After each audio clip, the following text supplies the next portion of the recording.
नमस्कार, ये आकाशवाणी शिमला है। अब आप राकेश शर्मा से प्रादेशिक समाचार सुनिए। पहले आज के मुख्य समाचार। केंद्रीय स्वास्थ्य मंत्री मनसुख मांडविया ने कहा, प्रगतिशील और सतत विकास को समर्पित रहे केंद्र सरकार के 9 साल। राज्यपाल शिव प्रताप शुक्ल ने प्रदेश के तकनीकी विकास में आईआईटी मंडी के योगदान को सराहा। भाजपा का आरोप, अपने खर्चों में कमी लाने में विफल रही प्रदेश की कांग्रेस सरकार। और प्रदेश भर में हर्षोल्लास के साथ मनाया गया ईद उल अजहा का पर्व। अब समाचार विस्तार से। केंद्रीय स्वास्थ्य मंत्री मनसुख मांडविया ने कहा है कि केंद्र सरकार के पिछले 9 वर्ष प्रगतिशील और सतत विकास के लिए समर्पित रहे हैं। वे प्रदेश के 2 दिवसीय दौरे के तहत आज अटल टनल रोहतांग का निरीक्षण करने के बाद सिस्सू में विकास तीर्थ यात्रा कार्यक्रम में भाजपा कार्यकर्ताओं को संबोधित कर रहे थे। उन्होंने कहा कि प्रधानमंत्री नरेंद्र मोदी के नेतृत्व में दुनिया भर में भारत का कद बढ़ा है। मनसुख मांडविया ने कहा कि गारंटियों से कुछ नहीं होता और एक सोच देश की दिशा और दशा बदलती है और प्रधानमंत्री की सोच के परिणाम स्वरूप देश निरंतर आगे बढ़ रहा है। उन्होंने कहा कि अटल टनल के बनने से लाहौल घाटी में पर्यटन को बढ़ावा मिला है और सीमाओं पर पहुंचना भी आसान हुआ है। विपक्ष के नेता जयराम ठाकुर ने भी कार्यकर्ताओं को संबोधित किया। इससे पहले अटल टनल पहुंचने पर भाजपा नेताओं व कार्यकर्ताओं ने केंद्रीय स्वास्थ्य मंत्री का स्वागत किया। दौरे के दूसरे दिन वे कल मनाली और कुल्लू में भाजपा के विभिन्न मोर्चों और प्रकोष्ठों के साथ कार्यकर्ताओं को भी संबोधित करेंगे। राज्यपाल शिव प्रताप शुक्ल ने आईआईटी मंडी से दुनिया भर के लिए प्रौद्योगिकी विकसित करने की दिशा में कार्य करने को कहा है। आईआईटी मंडी में आज G20 S20 सम्मेलन के दौरान उन्होंने कहा कि प्रदेश के तकनीकी विकास में संस्थान का अहम योगदान रहा है। राज्यपाल ने कहा कि ये संस्थान सेब आधारित अर्थव्यवस्था को बढ़ाने में तकनीकी सहायता प्रदान करने सहित स्थानीय समस्याओं के समाधान में भी मदद कर सकता है। शुक्ल ने कहा कि संस्थान द्वारा रोपवे विकास, भूस्खलन और हिमस्खलन की भविष्यवाणी करने के लिए प्रौद्योगिकी के विकास जैसे कई सराहनीय कार्य किए गए हैं। आईआईटी के निदेशक लक्ष्मीधर बेहरा ने संस्थान की गतिविधियों की जानकारी दी। उन्होंने कहा कि संस्थान द्वारा प्रौद्योगिकी और युवाओं को कौशल प्रदान करने के मामले में राष्ट्र प्रथम पर ध्यान केंद्रित किया जा रहा है। स्वास्थ्य मंत्री धनीराम शांडिल ने कहा है कि युवाओं को शिक्षा के साथ साथ नैतिक मूल्यों और संस्कारों की जानकारी देना आवश्यक है।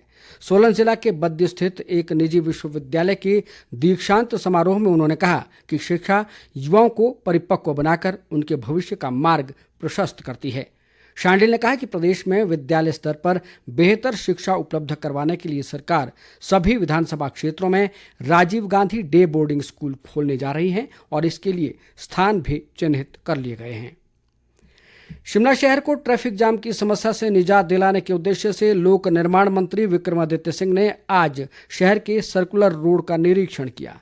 इस मार्ग पर जमीन अधिग्रहण कर इसे चौड़ा करने की योजना है ताकि स्थानीय लोगों और पर्यटकों को सुविधा मिल सके। इस अवसर पर विक्रमादित्य सिंह ने कहा कि शिमला प्रदेश की राजनीतिक, प्रशासनिक और पर्यटन राजधानी है। ऐसे में शहर में यातायात सुगम होना बेहद जरूरी है।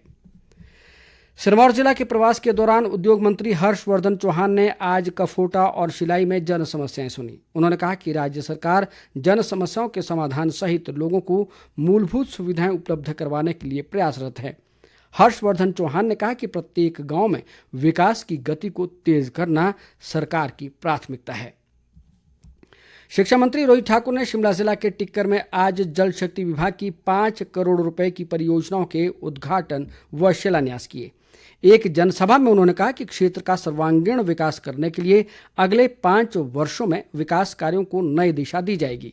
उन्होंने कहा कि टिक्कर में आईटीआई भवन का निर्माण कार्य अगस्त तक पूरा कर इसका उद्घाटन किया जाएगा ताकि स्थानीय विद्यार्थियों को लाभ मिल सके। रोहित ठाकुर ने बताया कि नावर क्षेत्र में पर्यटन की अपार संभावनाएं हैं और इसके विकास के लिए भी प्रयास किए जाएंगे।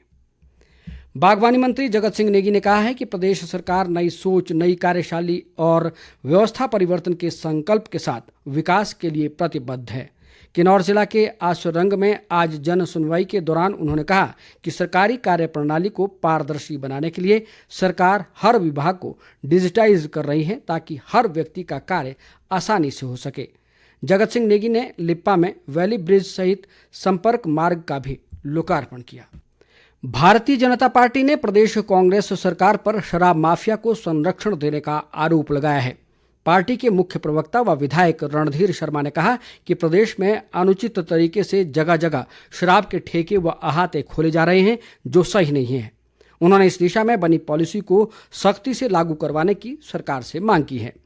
दूसरी ओर भाजपा नेता व राज्यसभा सांसद सिकंदर कुमार ने राज्य सरकार पर अपने खर्चों में कमी लाने में नाकाम रहने का आरोप लगाया है।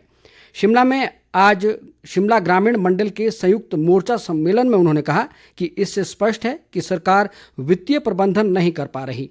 उन्होंने कहा कि पिछले 6 महीनों में प्रदेश में अपराध के मामले भी बढ़े हैं। गृह मंत्रालय ने कहा है कि पद्म पुरस्कारों के लिए ऑनलाइन आवेदन 15 सितंबर तक किए जा सकते हैं। पद्म पुरस्कारों की घोषणा आगामी गणतंत्र दिवस के अवसर पर की जाएगी। मंत्रालय ने कहा कि सरकार ने समाज के उन सभी वर्गों से नामांकन मांगे हैं जो समाज के प्रति निस्वार्थ सेवा में लगे हुए हैं।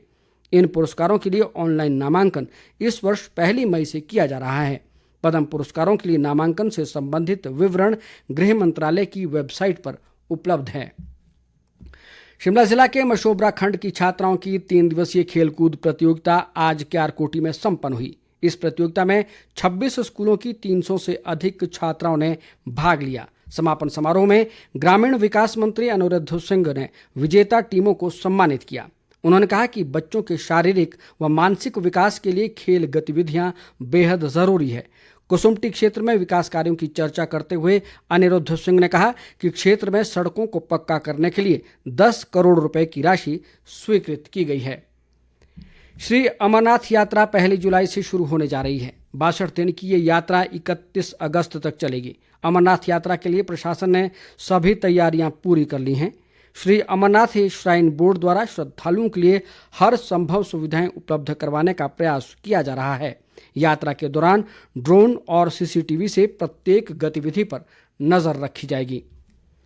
ईद उल अजहा का त्यौहार आज हर्षोल्लास के साथ मनाया जा रहा है। इस अवसर पर लोगों ने आज सुबह ईदगाहों और मस्जिदों में नमाज अता की और एक दूसरे को बधाइयां दी। मुख्यमंत्री सुखविंदर सिंह सुक्खू ने प्रदेशवासियों, विशेष तौर पर मुस्लिम समुदाय को ईद की शुभकामनाएं दी हैं। अपने संदेश में मुख्यमंत्री ने उम्मीद जताई कि ये पर्व देश और प्रदेश में शांति, एकता व भाईचारे की भावना का संचार करेगा। उन्होंने कहा कि ये पर्व हमें देश की एकता व अखंडता को अक्षुण्ण बनाए रखने सहित इसे और अधिक सुदृढ़ करने का भी संदेश देता है। प्रदेश कांग्रेस अध्यक्ष प्रतिभा सिंह ने केंद्र सरकार से विदेशी सेब पर आयात शुल्क कम करने के फैसले पर पुनर्विचार करने की मांग की है। एक बयान में उन्होंने राज्य सरकार से भी इस मुद्दे को केंद्र के समक्ष रखने को कहा है। प्रधानमंत्री नरेंद्र मोदी शनिवार 1 जुलाई को नई दिल्ली के प्रगति मैदान में 17वें भारतीय सहकारिता सम्मेलन का उद्घाटन करेंगे। 2 दिन के इस कार्यक्रम का आयोजन भारतीय राष्ट्रीय सहकारिता संघ ने किया है। कार्यक्रम का विषय है अमृतकाल सशक्त भारत के लिए सहकारिता से खुशहाली। कार्यक्रम की अध्यक्षता गृह और सहकारिता मंत्री अमित शाह करेंगे। सहकारिता मंत्रालय के अनुसार इस आयोजन का उद्देश्य सहकारिता आंदोलन की प्रवृत्तियों पर चर्चा करना है ताकि सफल सहकारी संस्थाओं की सर्वोत्तम कार्यशैली को उजागर किया जा सके और सहकारिता क्षेत्र की चुनौतियों पर विचार विमर्श हो सके। इस दौरान एक प्रदर्शनी भी लगाई जाएगी जिसमें स्वयं सहायता समूहों और शिक्षा क्षेत्र परियोजनाओं के उत्पादों को दर्शाया जाएगा।